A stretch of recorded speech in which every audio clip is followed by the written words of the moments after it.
성역을 깨뜨리는 그 이유를 아는 게 중요한 것 같아요. 죽음이 마지막 말은 아니다. 종교가 지금 딴짓 할 때가 아니라 윤석열, 김건희가 배 두드리고 잘 살면 안 되잖아요. 그게 뭐냐고 물으신다면 하나님께 물으셔요. 그 답은 어디서 오는 거예요? 공의의 네. 분노와 욕은 이 따끔한 일침이라고 생각하거든요. 아니 그거를 대야지 근거를. 되게 심각한 문제가 있는 거 아니에요? 전 그 거짓말 같아요. 불교 좀 당혹하게 할 만한 주제 하나 찾아가지고 아무나 해주세요. 오늘은 권 기자님 오셨어요? 왜 오셨어요? 불려왔어. 아, 세상에 본인이 불러놓고 야, 왜 오셨어요? 이게 뭐야 처음부터. 뭐 이런 동네가 다 있어. 아, 요새 믿음이 많이 흔들리신다 그래가지고 제가 특별히 모셨습니다. 아, 저 모태신앙이지만 네. 그 돌아오지 못한 탕자. 아, 상자예요? 네, 돌아오지 못한 탕자. 아니 여기 한 명으로 족한데. 네. 교회 취재를 너무 열심히 하시다 보니까 약간 현타가 오셔가지고 좀 힘드시다고. 아, 근데 이게 너무 부담스럽게 이게 아니, 하게 아니, 중앙에 이렇게 여기 모든 종교가 다 있으니까 본인의 이 자리에서 이상이라고 개종을 해도 되고. 아니 너무 부담스러워 여기 이 자리. 어느 쪽이든 지금 가야 될 것 같잖아요. 교회를 가든 법당을 가든. 하여튼 어느 쪽을 가셔도 확실합니다. 아니, 오늘은 그 설교 얘기, 뭐 교회에서는 설교라고 하고 성당에서는 강론 강론, 또는 설교 두 개 다 씁니다. 강론을 많이 들어본 것 같긴 해요. 그 절에서는 법이죠, 법. 네, 네. 설법이고. 한 번도 못 들어봤어요. 아, 그래요? 네. 그럼 아마 늘 생활하면서 듣는 소리가 다 설법이라고 말합니다, 저희는. 네. 우린 그러잖아요. 일반적으로 그냥 일반인들도 야 설교하지 마. 이런 말, 설교라는 말을 되게 많이 쓰잖아요. 그런데 그거에 비해서 강론이나 설법은 그렇게 익숙한 단어는 아닌 것 같아요. 그렇죠. 여기서 설법의 법은 이 다르마, 그러니까 진리라는 의미를 담고 있습니다. 아, 그게 법법자가 아니고. 아, 법법자인데 예. 그게 이제 법법자에도 다양한 의미가 있으니까. 있어가지고요. 여기서 네. 법은 이런 그 진리라는 의미를 담고 있죠. 그야말로 뭐 노장 사상에서 물이 가는 대로 자연스럽게 가듯이 그게 다 법이다. 이래서 진리 이렇게 돼서 설법 그러면 진리를 말해준다. 뭐 이런 말이 되죠. 근데 이제 이런 뭐 예배의 주된 시간이 이거잖아요. 저는 그렇죠. 뭐 다른 데는 안 가봤지만 교회 가면은 설교 시간이 거의 대부분을 차지하고 앞뒤로 약간 데코레이션 들어가고 이런 식으로 저는 생각이 되는데 뭐 이 교회는 저도 이제 교회 다녀봤으니까 목사님들마다 이렇게 얘기하는 스타일이나 특히 요새는 또 정치적인 얘기 이런 거 하시는 분들도 많고 뭐 어느 방향이든 간에 그러니까 뭐 사회적으로 좀 참여하는 그런 뉘앙스로 녹여서 설교를 하시는 분들도 있고 절이나 뭐 지금 저 성당 같은 경우는 어때요?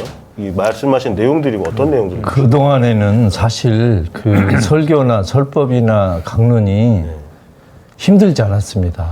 왜냐하면 이제 신도들이 그 부처님이나 예수에 관한 지식이 많이 없었고 대충 문대도 그냥 통하는 그런 시대가 있었어요. 근데 지금은 신도들이 워낙 교육 수준이 높고 또 우리 가톨릭 개신교 같으면 이제 성서 연구가 많이 이렇게 진전되다 보니까 이 목사 신부들이 성도 신도를 얕잡아서 말할 그런 시대가 지나버린 거예요.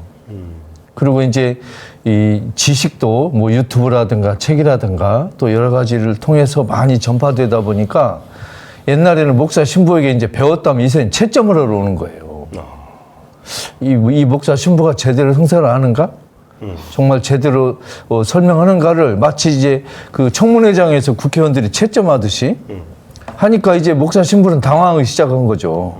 옛날에 대충 시간 때우면 끝났는데 이제 날카롭거든 눈들이. 그러니까 이제 목사 신부는 설교하는 게 힘들고 우리 성도들은 듣는 게 힘들어 이제. 왜? 말이 안 되니까. 그러니까 서로 짜증나는 시간이 됐어요 이제. 근데 이제 소장님 수준의 분들은 그렇게 그래도 스트레스라도 받으실 텐데 제가 많이 봐온 목사들은 안함의인이에요. 그리고 그렇죠. 그냥 내 말에 그냥 다 아멘 해줄 사람들만 또 모아놓고 더 그루밍하는 수법으로 가니까 진짜 너무 힘들어요. 사실 다수가 이렇게 네. 그루밍 당하는 신도들이 더 많죠. 네. 깨어 있는 신도보다. 그러니까요. 마침 여기 이 자리에 불편해하시는 목사님 한 분 계셔가지고 직접 할렐루야. 그러니까 물리해. 나만 목사고 다 교수님 뭐 이렇게 하시니까 네. 걔 맨날 욕하면 나만 내가 뭔가 이렇게 아니 한편 이 불교에서의 이 설법에서 문제는 이 지극히 개인화 시킨다는 데 있어요.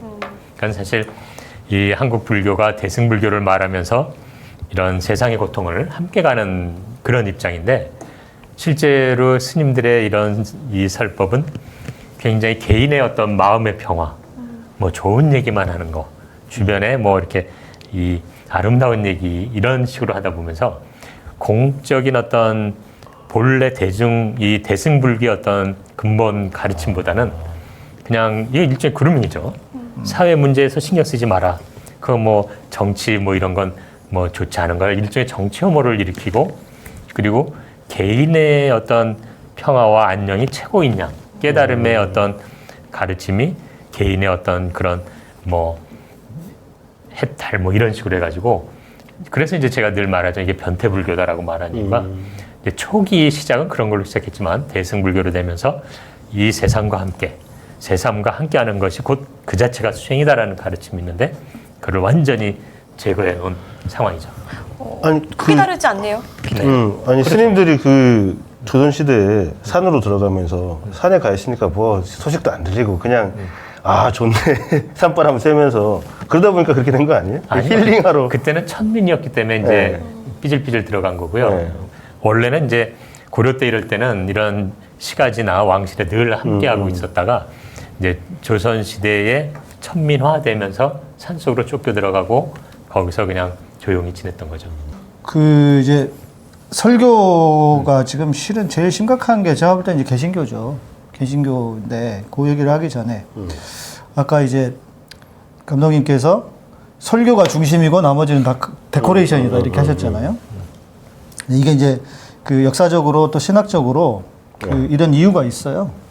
왜냐하면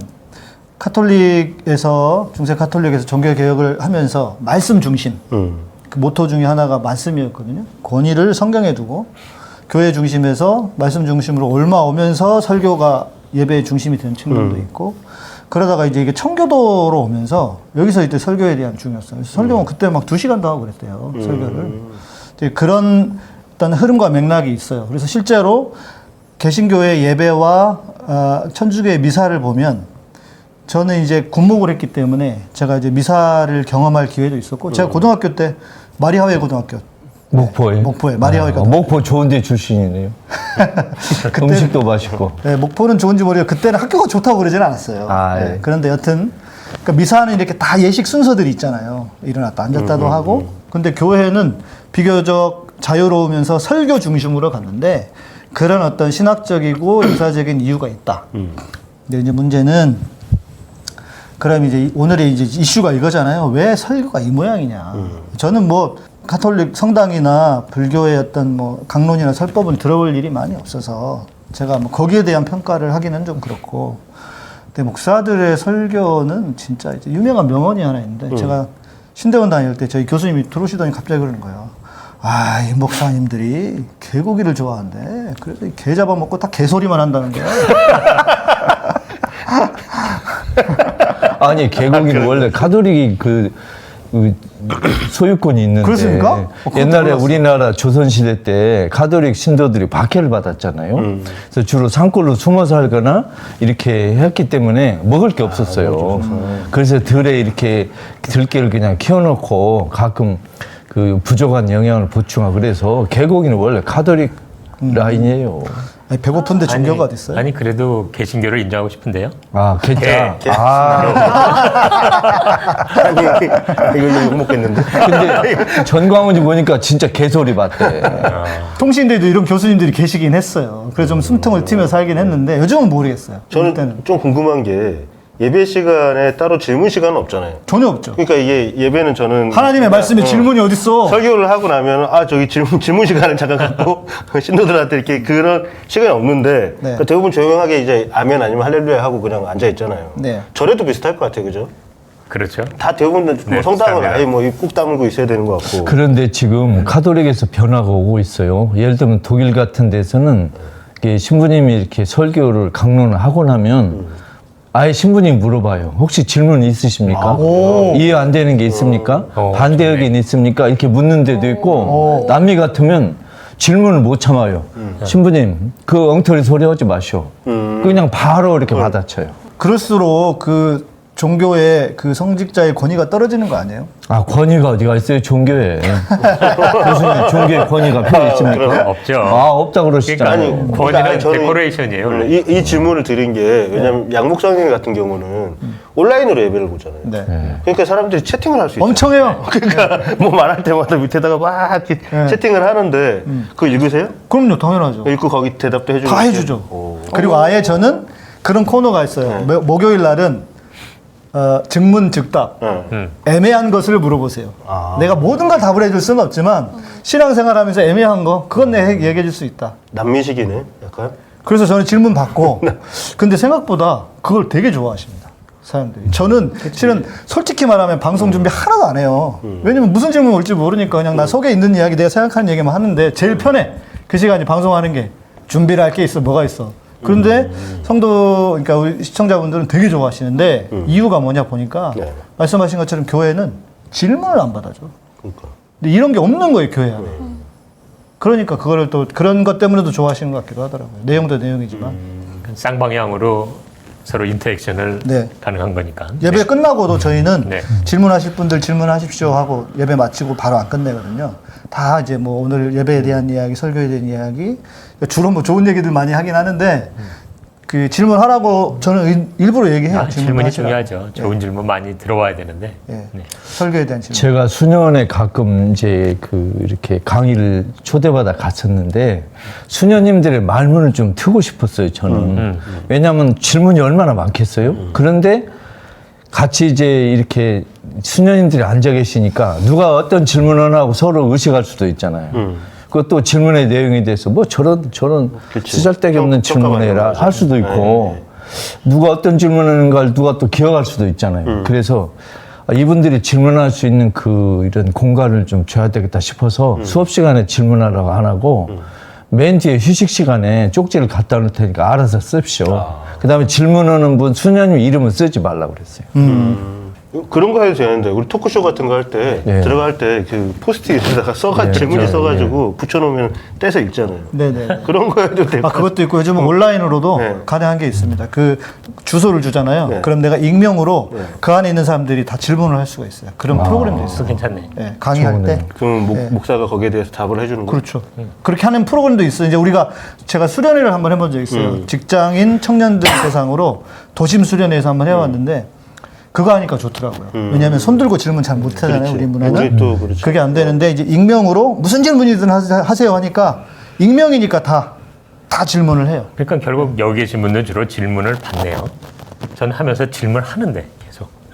스님들한테 거꾸로. 스님 그거는 승가대 갔을 때 선생님이 질문하고. 학생들한테 질문하는 거잖아요. 그죠? 아니 그리고 질문도 그러니까 당연히 그렇게 되면 그쪽도 질문이 나오고. 오늘 뭐 3일이니까 세 번째. 되게 좋은 것 같아요. 질문을 하면 당연히 자기 생각을 또 얘기할 수 있게 하면서 되니까. 또 자연스럽게 거기에 맞춰 질문도 하고 그게 뭐 본인이 선생 때문에 나 하게 된 거야 뭐 이렇게 얘기할 수도 있고 근데 지금 이제 그 설법? 네. 설법이라고 이제 설법의 개인화 이거 네. 얘기하셨잖아요. 네. 사실 저는 되게 동의가 됐던 게 저도 이제 교회에서 예배 드릴 때 저를 제일 힘들게 하는 설교가 그런 설교거든요. 그러니까 이번 주일날 제가 사실 엄마가 다니시는 교회가 있는데 엄마는 거기 그 교회에 계속 같이 가기를 원하세요. 그러겠죠, 당연히. 부모님. 네, 아까 그거는- 유리교회. 네? 유리교회. 아, 네네. 네. 왜 지금 그런 걸 얘기해요? 그러지 마. 서울에 그런 게 몇 개나 제가 있다고 원래, 그래. 제가 원래 개척교회를 섬기다가 엄마 아빠 직분자신데 이제 스트레스를 많이 받으시는 거예요. 직분자 자녀들이 딴 교회 자녀가 안 다니면 오니까. 네. 이제 목사님들이 되게 불편해 하시잖아요. 그쵸. 그래서 네. 엄마랑 6개월을 싸우고 그 교회를 옮겨서 제가 그 교회에서 저도 한 4년 정도 신앙생활 했거든요. 근데 제가 한 30살부터는 나왔어요. 나와서 좀 이렇게 광야, 그러니까 여기저기 예배를 드려보고 좀 그렇게 했는데 엄마는 지금 이제 계속 제가 신앙이 막 떨어졌다고 생각을 하셔서 이제 전 직장이 목사들을 주로 취재하는 곳이었잖아요. 네. 그래서 주변의 권사님들이 엄청 딸이 그럼 어떡하냐 이렇게 걱정들 많이 하시니까 엄마는 이렇게 생각해서 지금 이제 직장도 이직을 했으니 계속 같이 가자고 하시고 제가 얼마 전에 또 폭행도 당했잖아요. 네. 그러니까 네. 엄마는 더더욱 그 교회를 같이 다니면 제 신앙이 더 회복될 거라고 좀 생각하시는 게 있어요. 그래서 정말 이번 주일날 제가 한 3시간 동안 잔소리를 듣고 이제 엄마 마음이나 편하게 해주자. 안 그래도 딸이 폭행 당해가지고 이제 마음 어려우신데 내가 효도나 하자 싶어서 이제 따라갔어요. 근데 사실 이제 많은 그 목사님이 원래 그 교회에서 부목사로 오랫동안 그렇게 일하시다가 이제 다른 데 개척한 목사님이고 그 교회에서 개척한 데서 요즘 교회 성장이 되게 어렵잖아요. 네. 꽤 성장을 시키셨나 봐요. 그러니까 다시 설교자로 이번에 초청받아서 이 주일 예배 설교를 하신 거예요. 능력 있네. 능력 있으신 그쵸. 이제 제가 사실은 이제 스피치 강사 자격증이 있잖아요. 그러니까 네, 네. 스피치적으로 발음 좋아. 보면 발음 좋아. 스피치적으로 보면 뭐 발음, 발성, 설교의 흐름, 구성 되게 훌륭한 설교였어요. 그럼에도 불구하고 제가 그 설교를 다 듣고 나서 제가 결론 지은 건 역시 목사님 설교에 따르면 하나님은 돈의 신이야. 혼자 이렇게 결론을 내리고 나왔거든요. 그러니까 이제 교회 성장을 하게 된 얘기, 그러면서 하나님은 나의 기도를 들어주시는 분이다, 음성을 들어주시는 분이다, 성장을 하게 된 얘기. 그러면서 하나님께서 당신의 기도를 들어주지 않으면 하나님이 원하시는 것과 나의 바람이 일치하는지를 봐야 된다. 되게 맞는 말이잖아요. 그런데 앞에서 목사님이 하셨던 말에 따르면 역시 교회의 최고는 우리의 세를 불리는 것이고 성장하는 것이고 이렇게 사실은 귀결이 되는 거예요. 네, 그러니까 저는 이게 대부분 너무 불편한 거예요. 네. 그리고 여기 지금 뭐 사회적으로 우리에게 필요한 어떤 공적인 얘기 뭐 약한 자나 우는 자 이런 소외된, 얘기 하나 네. 소외된 자에 대한 얘기 이런 거 하나도 없고 그래서 제가 사실은 페이스북에 그날 글을 쓰다 말았어요. 목사님들이 제일 좋아하는 사람 제가 서열을 매겨본 거예요. 그래서 그러면 돈 많은 사람, 난다 알아. 네, 돈 뭔지 알아. 많은 사람, 힘 있는 사람, 힘 있는 사람, 권력 있는 권력 있는 사람 제일 국회의원 엄청 좋아합니다. 제일 좋아하잖아요. 근데 그게 아닐지라도 교회는 어쨌든 뭐 돈 없는 사람, 약자, 그리고 아픈 사람, 환우들 이런 사람들도 받아요. 네. 네, 그리고 사랑한다. 왜냐하면 목사님이 뭔가 있어 보이거든요. 사실은 그런 사람을 데코레이션 위해서 아까 있었죠. 기도해주고. 네. 네. 그런데 교회는 어디 노동 현장에서 소리치는 사람, 저처럼 교회 개혁을 위해서 사회 일했던 문제나, 사람 되게 불편해한다. 당연하죠. 네, 제일 싫어한다. 그래서 그러니까 말씀하신 대로 되게 그 개인화라는 게 저는 되게 동의가 되고 근데 이제 그런 생각이 드는 거예요. 그래도 교회도 먹고 살아야 되니까 그래도 그런 설교가 많은 거는 그런 설교를 원하는 교인들이 그리고 불자들이 많아서겠지? 그러면은 그쵸. 그럼 어쨌든 고객의 니즈에 충실해야 되니까 모든 사업장이 내가 이기적인 건가? 이런 소리를 말하는 데가 약간 그런 생각을 했습니다. 네. 사실 그건 전에도 잠깐 좀 말씀 나눈 것 같은데 그게 어떻게 보면은 사실 지금 말씀하신 대로 막 이런 뭐게 교회건 절이건 성당이건 막 찾아오는 분들의 마음을 위로하고 그분들의 마음을 정화하는 건 사실 중요한 일 같아요. 근데 이제 지금 말한 대로 거기서 멈추는 게 문제인 것 같아요. 그거를 그러한 신앙이나 그런 어떤 그 출발점에서부터 나의 문제가 곧 또한 이웃의 문제구나라는 것을 함께 느끼게 하고 함께 사회와 더불어서 나가서 정말 이 세상에 빛과 소금이 될 수 있도록 이 신앙을 성장시켜 주는 게 결국은 그런 목사님이나 스님이나 이런 분들의 역할이라고 생각하는데 그것 없이 개인화 시켜가지고 더 이상 발전을 안 시키고 그 개인화 시켰을 때 이점은 그 사람들이 자기한테 의존하고 밖으로 시선을 안 돌린다는 거. 네. 돈을 나한테만 가져온다는 거. 이런 이유 때문에 그런 것 같아요. 그러니까 결국 신앙의 성장 문제 같아요. 아까 우리 질문이 없다고 그랬잖아요. 설교에. 설교 후에 교회에서는. 그런데 제가 볼 때는요. 지금의 이런 방식의 신앙, 개인의 어떤 개인화시키는 신앙에서는요. 질문이 없는 게 당연한 겁니다. 질문이 왜 필요합니까? 굳이? 내가 복 받으면 되는데. 복 받는데 질문이 무슨 필요가 있어요? 시킨 대로 하면 되지. 이게 하나님의 법이고 하나님 이렇게 하면 이렇게 하면은 교회도 헌금 바치고 그렇게 하면은 복 받는데 거기에 무슨 질문이 필요하냐고요. 아니 구체적으로 액수를 말씀하시라고. 그런 거 말고는 무슨 질문이 필요하겠어요. 그러니까 지금 현재의 교회에서는 질문이 없는 게 당연한 거예요. 저는 사실 인테리어 문제를 생각을 했거든요. 왜냐하면 이 강단에 올라가는 것 자체가 저 다니던 예전에 교회는 어렸을 때 다녔던 데는 이 강대상에 올라가지도 못하게 있거든요. 네. 그러니까 단이 높잖아요. 네. 그러니까 우러러보고 있으니까 네. 저 높은 사람한테 내가 뭔가 이렇게 말을 한다는 것 자체가 굉장히 부담스러운 것도 있고. 그렇죠. 그러니까 저는 차라리 교회를 거꾸로 이렇게 파가지고 왜 그 외국에 강의실에는 그렇게 돼 있잖아요. 그럼 저 밑에 있어도 잘 보이고. 안 됩니다. 안 돼요? 네. 왜냐? 네. 그러면 목사가 만만하게 보이잖아. 그러니까 만만하게 봐야죠. 그러니까 위에서 아래로 이렇게 내려다 보잖아. 네. 말씀하신 것처럼 아래에서 위로 이렇게 봐야 우러러 봐야 되는데 네. 그렇게 되면 안 돼. 아, 저 아무래도 이번에 주일날 교회 갔다 왔더니 여기 목이 아픈 것 같아요. 아니 목사님 옆에 계시는 네. 거 아니야? 그리고 왜 목사님들이 입는 옷, 가운 같은 거, 그리고 신부님들도 되게 멋있게 입잖아요. 그거 입고 막 머리 뭐 이렇게 올려 쓰고 가는 이상 다 쫄 수밖에 없는 게 저 권위적인 모습. 그 신적인 권위를 예, 예. 대변하잖아요. 막 금색 막 이런 거 쓰고 있으면은 네. 나도 모르게 저 사람이 우상으로 보인다. 아, 그래요? 저 웃긴데. 웃기. 그렇게 이제 무겁겠다, 막 이런. 그런 이미지를 계속 주는 거죠. 그래서 저는 차라리 그러면은 시도들도 다 똑같이 입고 들어갈 때마다 옷, 가운 다 입고 앉아가지고 똑같이 비슷한 모습으로 하는 게 차라리 낫지 않나. 저는 그래서 가운 안 입어요. 네, 없잖아. 가운 입어본 없는 거 아니에요? 없어요. 왜 그래? 다 줘. 그리고 사야 돼. 그 목사 할 때. 얼마나 비싼지 아세요, 그게? 얼마예요? 목사 가운이 몇십만 원씩 해요. 싸네. 쌉니까? 맞아. 저기- 승복은요. 맞아, 맞아. 뭐 1,000만 원단가. 진짜요? 네. 오, 몰랐어요. 내가 그 얘기하니까 생각난다.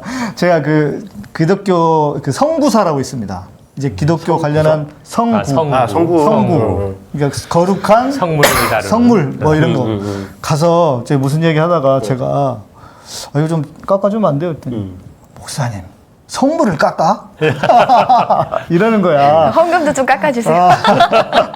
성물을 깎는 거 아니래. 그래서 이야 참 진짜 장사 여러 가지를 해먹는다 그랬는데 아니 그 스님들 가사 이런 거 진짜 비싸요. 네. 그 저도 예전에 20살 땐가 19살 땐가 저희 부모님이 다니는 절에서 그 집 스님이 니네 큰아들은 그냥 두면은 부모가 일찍 그 부모 잡아먹는 상이다 막 이래가지고 자기 양자로 드려야 된다고 이렇게 해서 그거를 갖다 나중에 알고 보니까 그래서 가서 제가 무슨 절 계속 시키고 여기다가 그 담배빵도 아니고 이렇게 야, 그- 수계.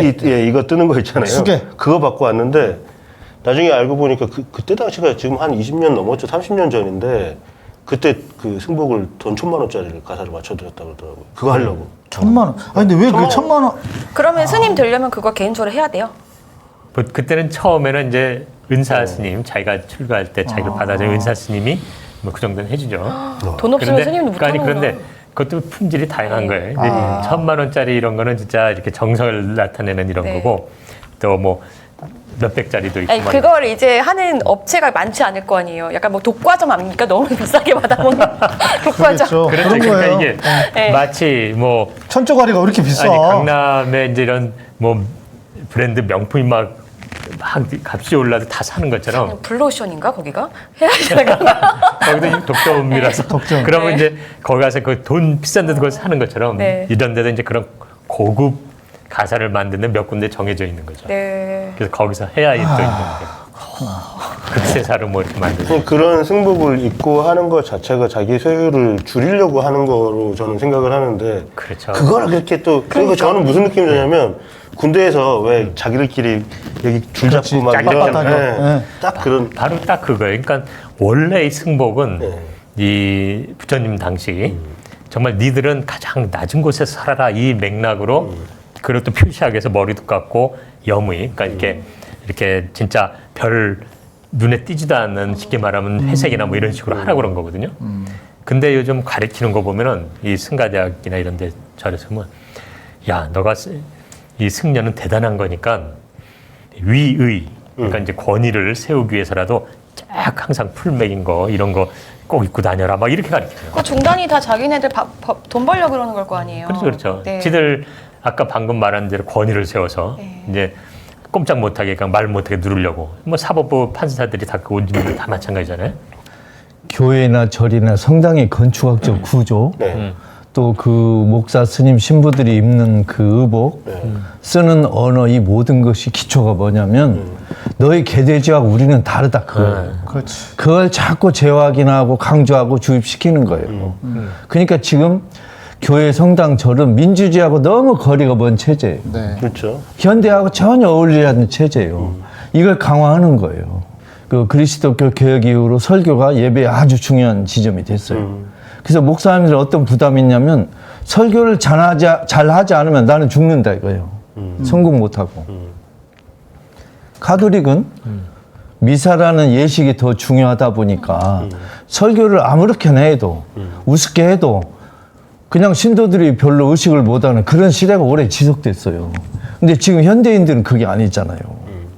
그러니까 이제 설교, 법문, 강론에서 목사, 스님, 신부들과 성도들의 그 갈등이 아주 드러나기 시작했어요, 이제. 그러니까 우리는 선생이 되지 말라고 하는 것, 지도자가 되지 말라고 하는 것은 내가 진짜 선생처럼 지도자처럼 당신들은 나를 따라와야 돼 이게 아니고 자기가 깨달은 걸 그냥 나누는 거예요. 그러면 거기에 대해서 그걸 듣고 동의하는 분들이 맞네요 하고 이렇게 하는 것이고, 그러니까 지금 시대는 특히 더 그런 것 같아요. 이것이 우리의 시대하고도 연결되는데, 예를 들면 저는 우리 시민들을 향해서도 누가 뭐 엘리트가 있어서 누가 시민들을 가르치고, 저는 이건 아니라고 봐요. 어찌 보면 시민들이 더 똑똑해. 늘 옳았어. 항상 보면 대부분은 옳았어요. 그러니까 누가 가르치는 건 아닌 것 같아요. 우리 교회 성당에서 지금 문제가 뭐냐면 성서에는 목사, 신부라는 단어가 없어요, 아예. 그러니까 이 성서를 보면 목사, 신부가 어떻게 해야 된다는 것을 끌어낼 만한 예가 잘 안 보이는 거예요. 그러니까 예수가 교회를 세운 것도 아니고 예수를 따르는 사람들이 자기들끼리 만든 게 교회다 보니까 목사, 신부들의 그 모델을 성서에서 찾아낼 수가 없는 거예요. 만일 찾는다면 제자들이거든요. 예수 제자들. 그런데 예수 제자들은 예수가 죽고 부활했다는 소식이 들린 뒤에도 지배체제라든가 어떤 지배와 복종의 개념을 쓴 일이 없어요. 근데 오히려 지금 교회 성당이 생겨가지고 사회학적으로 목사, 신부가 신도들을 개돼지로 보고 너희들하고 나하고는 달라. 우리는 가르치는 사람, 너희는 배우는 사람. 이런 구조를 지금 오래 계속되어 보니까 계속 다람쥐 쳇바퀴 도는 거예요. 네, 그러면 장사가 안 된다니까, 선생님. 그러니까요. 교회가. 아니 근데 오히려 저 같은 사람들은 좀 좋을 것 같아요. 왜냐면 저는 이제 세습한 교회를 가기가 되게 어려웠던 게, 물론 사회적으로 이제 그게 부에세습이다 보니까 문제를 인식해서일 수도 인 것도 있지만, 그 세습한 목사의 설교가 힘들어서인 것도 있거든요. 네. 왜냐면 저도 모르게 아휴 선생님 금수저 목사님이 뭘 알아? 약간 이런 생각을 내가 하고 있는 세습한 들으면서. 주제. 아니 세습한 주제보다도 그 순간에 그의 생각을 안 하더라도 그 깊이라든지 이런 게 그냥 그 목회자 엘리트 집안에서 자라나서 네, 네, 네. 그냥 이렇게 잘 이제 전수 받아서 잘 되게 모르죠. 그러니까 세상 물정을 너무 모르는 느낌이 사실 설교를 맞아요. 들으면서 불쑥불쑥 제가 드는 거예요. 그래서 아이 목사님 뭘 알겠어, 목사님 엘리트 코스 밟고 금수저 목사님이 뭘 알겠어, 이 생각을 자꾸 하게 그러니까 되니까. 저도 CBS, CTS 이렇게 기도 설교 방송 있잖아요. 네. 요즘 거의 안 듣는데 한번 이렇게 채널 돌리다 들어본 적 있어요. 내가 다 설교하는 거 들어보고 진짜 내가 무슨 생각이 드냐면 참 저 사람 팔자 좋다. 진짜 아무 고민을 안 하는구나. 그냥 너무 뻔한 이야기, 너무 판에 박힌 이야기를 해. 그래서 참 얼마나 팔자 좋게 살았으면 저렇게 얘기를 할까. 부럽더라고요, 나는. 많은 사람들은 이제 거기에 이제 길들여져 있단 말이에요. 근데 거기에 왜 그런가 보면 사실 이 종교 행위라는 것 자체가 일종의 도그마 체제잖아요. 네, 네. 이 점을 우리는 너무 좀 간과하는 것 같아요. 맞습니다. 예.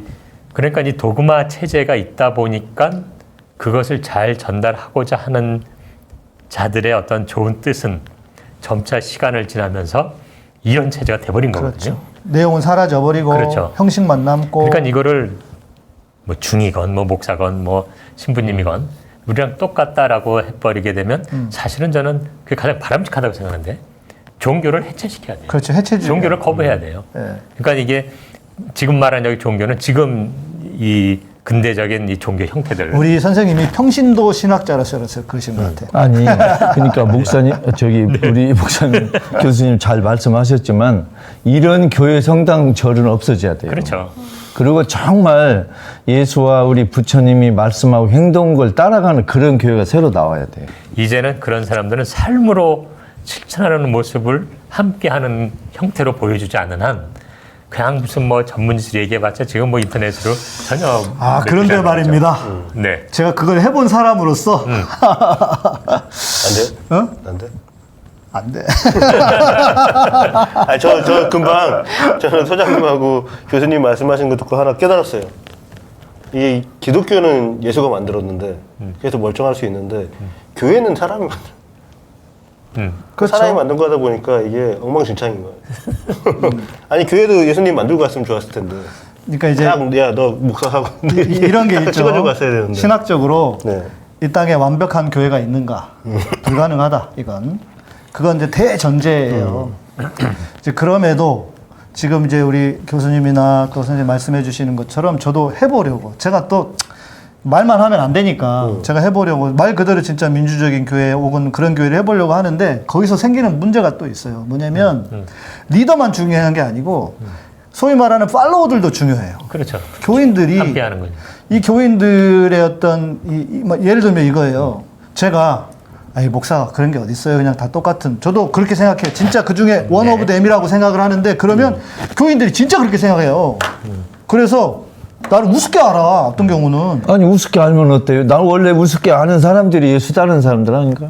근데 좀 웃기긴 하잖아요. 어? 좀 웃기긴 하잖아요. 내가 웃겨? 다행이다. 성공했다. 이제 말씀하시는 거는 어떤 조직 상호 관리. 존중이 안 된다는 그렇죠. 뜻이죠. 그러니까 네. 그거는 어떻게 이렇게 함께 우리가 함께 하면서 서로 존중한다는 어떤 이 지점을 정확히 공유해야 돼요. 맞습니다. 그래야 그게 성립됩니다. 네. 그러니까 우리가 여기서 우리가 다 똑같다라는 얘기는 다 우리가 개돼지라는 의미가 아니라 우리 한 사람 한 사람이 그대로 소중한 존재라는 어떤 관점에서 우리가 함께 네. 원오브댐이 되는 거잖아요. 그렇죠. 그렇기 때문에 이제 당연히 우리 사회는 여러 가지 위계 질서라든지 혹은 이렇게 길들여진 사람들이 많다 보니까 내려오면 이게 그냥 올라타는 게 그런 거라고 착각하는 분들이 있어요. 네. 그러나 그거를 계속 함께 하면서 이게 서로 상호 존중이고 이렇게 같은 입장이지만 역할은 다르다라는 그렇죠.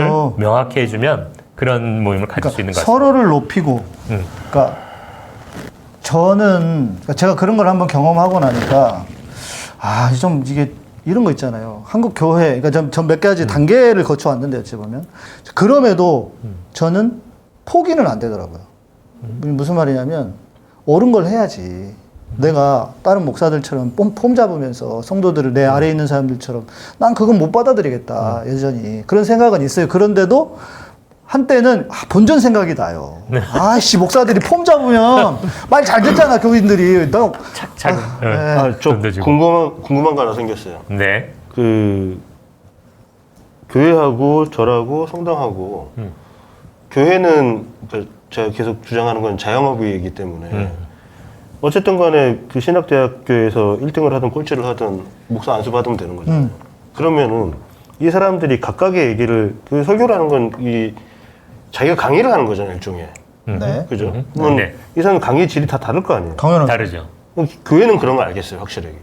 아는데 왜냐면 별의별 뭐 장경동, 뭐 정광훈 이런 사람도 있으니까 네.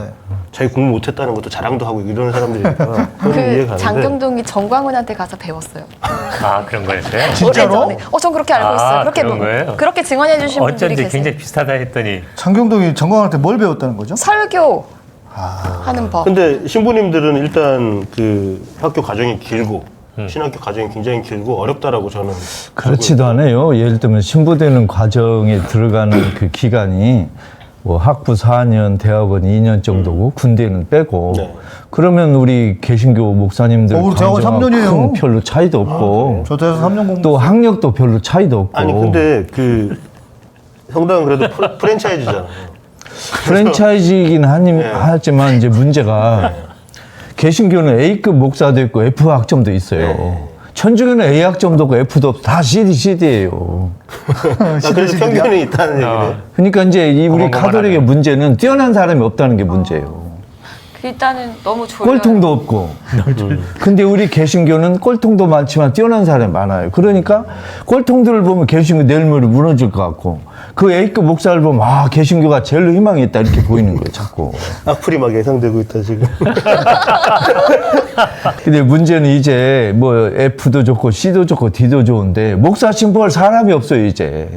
사실 이제 죄송하지만 교회 가서 설교 한 편 듣는 것보다 유튜브 찾아가지고 왜 누구죠? 그 되게 그런 심리를 되게 잘 만져주는 그런 강의들 많잖아요. 맞아요. 이런 거 하나 듣는 게 훨씬 나한테 도움이 되거든요. 종교를 대체하고 있죠.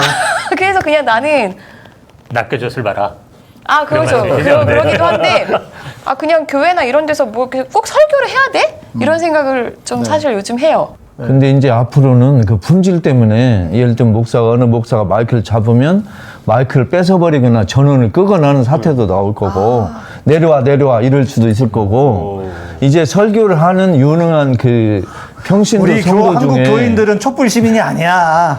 저는 그 정도 되는 수준이라 그러면은 굉장히 저는 종교 개혁이 일어날 수 있는 이제 긍정적인 상황이라고 보고 이제 그런 상황으로 접근하고 있지 않나 생각이 들어가요. 이대로 가면 망하니까. 아니 저는 이제 목사님들이나 교회나 이렇게 법당인 이런 이분들 입장에서 생각해 보면 죄송해요 이렇게 표현해서 야, 영업 방식을 좀 바꾸시는 게 꼭 설교를 해야 되나 그거 말고 영업 방식을 바꿔서 하시는 네, 게 네. 좋지 않나라는 아니, 생각도 그러니까 했어요. 영업할 사람이 없는 겁니다. 그래서 지금 보면은 지금 같은 상황은 네. 불교에도 비슷한데 이 승려가 되는 젊은이들이 별로 없거든요. 그러니까는 요즘 나타나는 현상은 그 기존의 승려들이 이제 사찰은 있어요. 이 사찰을 주고 싶지는 않지만 어쩔 수 없이 이 제가자들에게 이렇게 본인에게 인연이 있는 제가자들한테 맡기는 경우가 있습니다. 그러니까 운영이랄까 관리를. 물론 그때도 이제 설법을 이런 형태로 이 제가자들에게 어쩔 수 없이 넘어가는 상황이 지금 진행되고 있어요. 그러니까 이제 개신교는 어떻게 될지 모르지만 가톨릭하고 불교는 설교나 설법을 담당하는 새로운 직종과 사람들이 등장할 거라는 거예요. 이제 어차피 안 되니까 이 사람들은. 그러니까 예를 들면 스님이나 신부에게 설교 똑바로 해, 설법 좀 제대로 하고 우리가 건의할 수 있지만 어차피 이 사람들 안 되는 사람들이기 때문에 새로운 대체 세력이 나올 거라는 거죠. 제가 이제 그 김건희 취재하면서 절에 많이 다녔었거든요. 그 취재를 해보면은 절에서는 일단 이제 스님들 개개인으로 봤을 때는 2년에 한 번씩 로테이션이 된다 그러더라고요, 자기들이. 그래서 뭐 작은 절도 갔다가 뭐 이렇게 왔다 갔다 하시는데 그러다 보니까 노후 준비가 전혀 안 되고. 뭐 연세 들고 하면은 병 들고 아프면은 그냥 뭐 아무런 관리도 못 받고 하여튼 이런 문제가 있고 그리고 어지간한 절들은 무슨 그 행사를 많이 하잖아요. 그래서 무슨 행사를 하고 그런 행사에 저기 때문에 그랬구나. 그 화천대유 김만배 씨가 절에다가 돈을 엄청 많이 썼거든요. 그래서 그 절에 제가 딱 다녔었는데 그런 절에서 그런 사람들 꼭 절로 가는지 몰라. 교회들은 뭐라 그래요? 왜 돈을 많이 그런 썼대요? 생각에 행사를 뭘 해야지 그러면. 행사. 네. 그러니까 거기다 뭐 천막 쳐놓고 뭐 행사하고 뭐 이런 거 자기 부모님 돌아가시면 뭐 100일째 지내고 뭐 이런 거를 하면서 그런 걸로 큰 돈을 쓸어 모으는구나 이런 느낌 뭐 아니면 주차장 장사도 하고 뭐 이런 느낌이 드는데 아까 저는 가톨릭이 신부가 지금 부족하다는 얘기는 저는 전혀 생각도 못 해봤거든요. 전 세계적으로 부족해요. 그럼 저는 지금 불교하고 가톨릭 같은 경우는 딱 무슨 느낌이 드냐면 망해가는 나라의 공무원. 에이 서운하게 기독교 개신교 왜 빼요? 개신교는 자영업이니까 일단 개신교는 제끼고. 목사 숫장 계속 늘고 있잖아요. 그러니까 이제 지금 아까 신부님 신학 얘기하는 게 신학생들 줄고 있습니다. 정말 이거 망해가는 나라의 공무원 같은 느낌 딱 드는 거예요. 사양 산업이에요 이제. 네. 사양 산업에 취직할 사람이 없는 거예요. 근데 월급도 가톨릭은 작잖아요. 회법이 있는데 내가 보기에는 그래요? 수녀님들을 신부님 쪽으로 올려주면 되는 거예요. 근데 수녀원에도 없어 이제 들어올 사람. 그럼 뭐 끝났네. 그러니까 무너지는 걸 보고 있으면서도 대책이 안 나옵니다. 사실 불교를 이렇게 국내 불교를 보면 그나마 어떤 정말 이 못난 모습도 있지만 긍정적인 모습은 대부분 비구니 스님, 여성 스님들이 현장에서 소리 없이 정말 이렇게 이 힘없는 사람들 혹은 뭐 농촌이가 어디 가서 활동을 많이 합니다. 그러니까 그러시더라고요. 네. 그래서 왜냐면 뭐 최소한 이 불교는 물론 그 안에 너무 이 차는 있지만 그래도 스님으로 인정을 해주거든요, 여성도. 그런데 이제 거기에 이제 문제는 그렇게 가지고 잘 이렇게 이 소위 커뮤니티를 지역 이거를 활성해 놓으면 좀 돈 된다 그러면 또 이 남자 중들이 와서 뺏어가요, 그거를. 땡깡 부리고 막 이래서. 뭐 그런 또 별 희한한 부작용은 있지만 그나마 이 비구니 스님들이 이 한국 불교는 제가 보기에는 현재 좀 유지하고 있다 이렇게 생각이 듭니다. 이번에 저희 교단에서 헌이라고 합니다. 헌법을 바꾸는 법을 바꾸는 것을 이렇게 하는데 거기에 뭐가 하나 나왔냐면 지금 목사들이 나이가 정년이 70인가? 70인가 그런 거예요? 70인가 75세인가 70인가 그러는데 그거를 종신제로 바꾸자. 이걸로 이게 나왔어. 근데 이걸 보고는 진짜 안 되는구나, 교회는. 진짜 안 되는구나. 예. 어떻게든 끝까지 해먹을 생각만 하는 거예요. 아니 그 공 기자님 우리 지난번에 CBS, CTS에는 돈만 주면 할 수 있다고 해서 돈 모아서 우리 나가기로 했어요. 아니에요. 그래도 그래서 검열은 하는데 자기들 기준으로 후원자가 더 떨어져 나갈 건 안 틀죠. 더블. 아니 저는 나 좀 지금 밀어줘봐. 말씀해 주신 어떤 취지에서 보면 불교 방송 똑같습니다. 이 여러 스님들이나 이렇게 종종 나오는데 돈을 주면 나와요. 그래서 이런 그래도 어쨌든 조교종단은 제가 대강 아는데 듣도 보도 못한 스님이 나와서 막 이렇게 설법하고 그러는데 보면 이제 돈 내고 거기는 이 시청자 떨어져도 상관없습니다. 왜냐면 어차피 시청자 별로 없기 때문에. 그래서 돈 내고 그 시간을 사서 제가 고정적으로 나가고 이런 것도 꽤 있습니다. 단가도 아세요 혹시?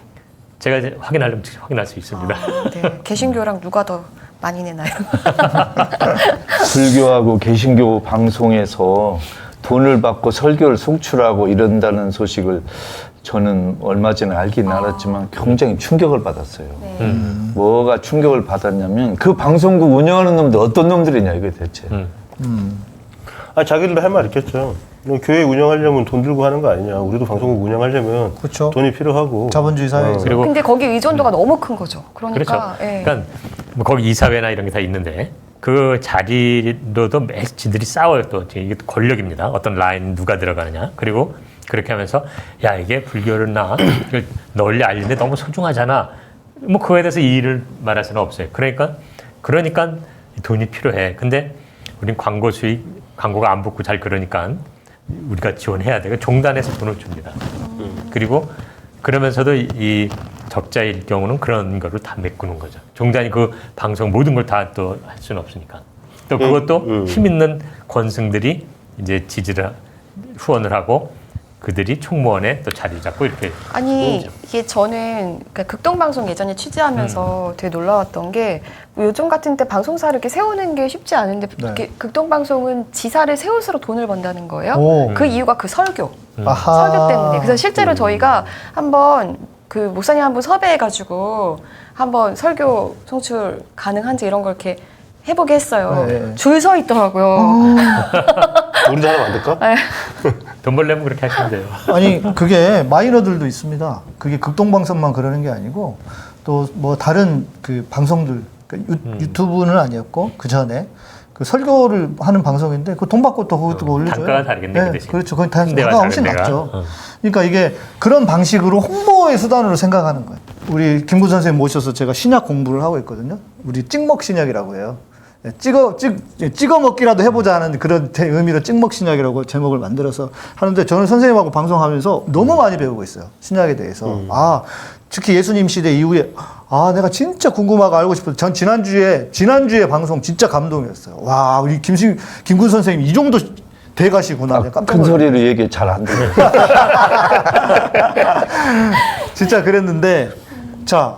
또 저는 이제 구약이나 이런 데도 관심이 많아서 이제 계속 공부를 좀 하고 있거든요. 왜냐하면 성경을 알고 싶으니까 그렇게 공부를 할 수밖에 없는 거예요. 그런데 신앙의 목적이 성경을 알기 위한 게 아니고 장사를 하기 위한 거라면 굳이 공부가 왜 필요하냐고요. 다른 공부가 필요해요. 그렇지. 네. 판매. 제가 마케팅. 그렇지. 천공 취재를 거의 한 1년 가까이 했는데 천공이요.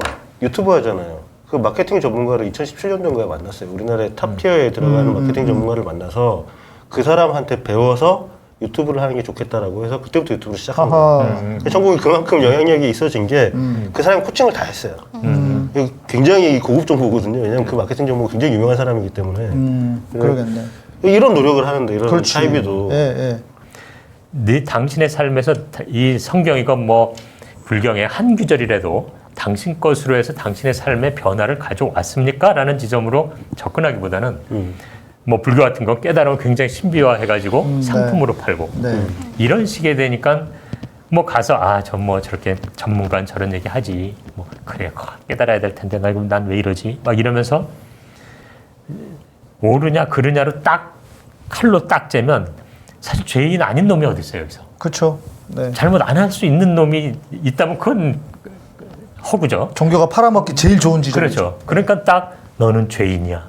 흑백의 잣대로 딱 찍어 놓은 다음에 그거를 계속 막 뭐 불경 뭐 성경을 들고 와서 주입시켜 놓고 너는 죄인이야. 너는 깨닫지 못한 놈이야. 이러면서 그 모든 가르침을 뭔가 우리가 가야 될 저 먼 곳에 있는 신비화된 곳으로 가는 식으로 이 설법 설교가 그렇게 자리 잡는 것 같아요. 그러면서 그 안에 자기를 살짝 끼워 넣죠. 그래가지고 나한테 돈 가져와, 나한테 복 받아 이런 건데. 제가 늘 말씀드리잖아요. 한국 교회는 두 교회가 있다. 하나는 대형 교회고 그리고 또 하나는 대형 교회가 되고 싶은 교회. 그러니까 우리 교회 다니면 이 정도 다 알아. 둘 다 틀렸네요. 둘 다 틀렸어요. 대형 교회도 틀렸지. 대형 교회 들어가는 교회도 틀렸지. 그러면 어디서 찾아 교회를? 아니 그러니까 그러다 보니 뭐 하느냐? 오직 교회 자기네 교회에다 사람을 가두고 그 교회에 모이는 것만. 그러면서 보십시오. 설교를 이제 설교에 대한 주제니까요. 자, 주일날 오전에 설교합니다. 그리고 오후 예배 혹은 저녁 예배, 요즘 저녁 예배였지만 오후 예배 설교합니다. 그리고 새벽 예배 월요일부터 금요일까지 새벽 예배, 토요일까지 뭐 주일날 하는 데도 있어요. 설교합니다. 수요 예배 있습니다. 금요일날 철야 예배 있습니다. 설교를 하루에 청년들은 청년부 예배도 드려요. 그렇지. 그나마 근데 토요일 같을 때 모여서. 청년부는 그나마 청년부 목사가 설교하지. 네. 자, 담임 목사 기준으로 생각을 해보는 거예요. 일주일에 설교를 몇 번 하는 거야, 도대체? 열 몇 번을 설교를 해야 돼요. 그러면 아니죠. 다른 설교 대예배 말고는 부목사들이 하죠. 하는 데도 있는데 자영업은 또 여기는 소규모 그리고 소규모기도 아홉 하고 명짜리, 예. 목사들이 내가 하나님의 말씀을 어떻게 내가 다른 찌질이 아니고 조그만 부목사한테 세우냐고. 자기가 다 해야지. 교회가 커도 그런 교회들이 있어요. 다 자기가 한다고. 그러니까 보세요. 새벽 예배는 잘 안 하시려 그러던데 힘들어서. 물론 요즘은 부목사 그럴 시켜요. 거야. 아마. 졸려워서. 내가 목회를 하면서 목회를 거의 안 하잖아요. 저 온라인으로 하니까 제일 좋은 게 뭐냐? 새벽 예배 없는 게 너무 좋아 난. 네. 그런데 여튼 목사들이 설교를 몇 번 하냐 말이에요. 열 몇 번을 설교를 하면 가작의 명작이 없다. 그러니까 일단 설교의 질이 떨어질 수밖에 없는 것. 그런 구조가 하나 있고 그러다 보니 자 교회 안에 사람들을 가두고 이러다 보니 또 내용은 뭐예요? 돈과 성공 이런 거밖에 없어요. 그러니까 우리가 고민되는 교회의 존재 이유가 뭐냐? 도대체 이 세상에 주님은 소금과 빛이 되라고 했는데 교회는 그럴 생각이 전혀 없네. 그래도 생각해 보면 교회가 실천은 하네요. 세상에 빛이 된다고 밤에 보면 다 십자가들이 쫙 깔려 있잖아요. 뻔하게 어둠을 밝히는. 근데 그 빨간불로 하니까 이게 빨간불이 공동묘지냐? 아니 강남에 그 되게 유명한 절은 아니고 그 뭐라 그러죠? 절 밑에 포교당? 포교당에 선원 네, 맞아. 되게 유명한 선원 있거든요. 엄청 커요. 능인선원. 아는구나. 네, 알죠? 네. 거기는 그렇게 한다면서 거기 처음에 클 때 유학생들을 그렇게 불러들여가지고 그 능인선원에 오면은 가르친대요 애들을. 거기 가면 사교육이 되는 거예요. 교회도 많이 하죠. 그래서 그렇게 많이 해요? 거기가 네. 사랑의 교회 옆에 있던 조그만 곳이었습니다. 네. 그런데 사랑의 교회가 장사가 너무 잘 됐잖아요. 그 시스템을 그대로 가져온 거예요. 그렇죠. 교회 시스템. 그 교회 교회들마다 시스템 대안학교 어마어마하게 관심 갖고 있고 많이 하고 그 코로나 시기에도 그 IM 선교회 같은데 문제됐던 게 그 코로나 시기에 학교에 가지 못하는 부모들의 그 갈급함을 이용해서 그때 그 사람들을 성장한 거예요. 대안학교로 네. 막 가르치면서. 그렇죠. 아니 좀 더 다른 확장된 형은 이 교회 이 특정 교회에서 대안학교가 있어요. 그럼 그 대안학교는 거기 고등학교 나면 미국의 또 기독교계 학교랑 연결이 돼서 맞아요. 맞아요, 여기 맞아요. 졸업하고 미국 학교로 연결이 되니까. 그래야 또 장사가 되지. 네. 미국 하나 붙여줘야지. 내 때로 하나 딱 달아줘야 이게 또 또 미국에서 팔리지. 이제 컬리지에서 유니버시티로 이렇게 옮기는 게 그렇게 어렵지 그렇죠. 않다고 학교 간에, 그러더라고요. 예. 그러니까 이제 그런 시스템을 이용해서 가는데 이제 뭐 유학원까지 하는구나. 많이 그렇죠. 하죠. 네. 그러니까 엄마들이 막 그 미국이라 그러면 또 되게 좋아해요. 그렇죠. 엄청 좋아하고. 예. 그 비싸요. 네. 심사도에 그 대안학교. 그러니까 이제 종교가 토탈 서비스, 그냥 출생부터 죽음까지 네. 그걸 맡으면서 각종 미끼 상품을 개발하는 거예요. 형들. 저는 옛날에 교회 성당 절에 다니는 사람 보면 정서적으로 반가웠어요. 일단 반가웠어요. 맞아, 저도 그랬어요. 맞아요. 지금은 걱정되는 거예요. 네. 큰일 났다. 저 사람 앞으로 운명이 어떻게 될까. 맞아요. 저 절에서 저 성당 저 교회에서 쓸데없는 소리 듣고 그냥 여러 가지로 그냥 그 개돼지 취급 받으면서 지갑이나 열고 이렇게 살 텐데 정말 불쌍하다 이런 생각이 들어요. 저 배우자 이상형도 옛날에는 1순위가 어쨌든 종교가 같아야 된다고 같을까봐 두렵다. 아니 저는 그런 같을까봐 의미에서 두려워. 그런 맥락이 네. 종교를 가졌다 그러면요. 저는 뭐 그런데 좀 안 됐다. 아니 얼마나 좁은 세계에 살고 있을까. 오늘 방송을 보고 이렇게 맞장구 치실 분들도 많을 것 같고 답답해 하실 분들도 많을 것 같고 그래요. 근데 좋아할 일이 아니었네요. 저 어디로 가요 그럼? 가지 좀 마요. 더 고민해보세요. 가지 마요. 그럼 좀 자기 자리를 고민해보시고. 지키세요. 어디 가려고 생각하지 마세요. 그러니까 종교는 제가 자꾸 강조하지만 죽기 3년 전에 가는 게 치유속변이에요. 돈도 아니, 안 근데 들지, 죽는 날 신경도 안 모르잖아요. 쓰이지, 자유롭게 살 수 있지. 뭐하러 저같이 종교 일찍 알아가지고 평생 생고생하고 이렇게 험악하게 삽니까? 여러분 절대로 이렇게 살면 저 같은 사람 나오면 안 돼요. 아니 1년 전에 믿으면 안 되네. 3년 전. 아, 그것도 괜찮습니다. 아니야. 나는 이렇게 말하고 싶어. 종교를 갖고 기독교 신학을 개신교 신학을 갖되 저처럼 살면 됩니다. 저는 이렇게 얘기하고 싶어요. 오. 예. 아니 나는 되게 자유하고 기쁘고 내가 신앙을 가지고 나는 내가 만난 예수님 때문에 행복한 사람이고 예, 저는 그 이유를 알고 싶으시면 저희 방송 들으시면 됩니다. 아까 양 목사님이 잠깐 말씀하셨듯이 목사가 하는 일이 뭐냐? 지도자도 아니고 선생도 아니고 리더도 아니고 했을 때 깨달은 걸 나누는 거라고 했잖아요. 네. 저희는 저희가 하고 있는 게 그거 같아요. 맞아요. 그냥 나누는 거고 여러분들도 같이 그냥 고민해 보십사 하는 자리.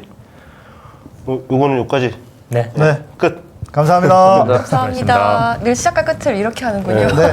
원래 그래요.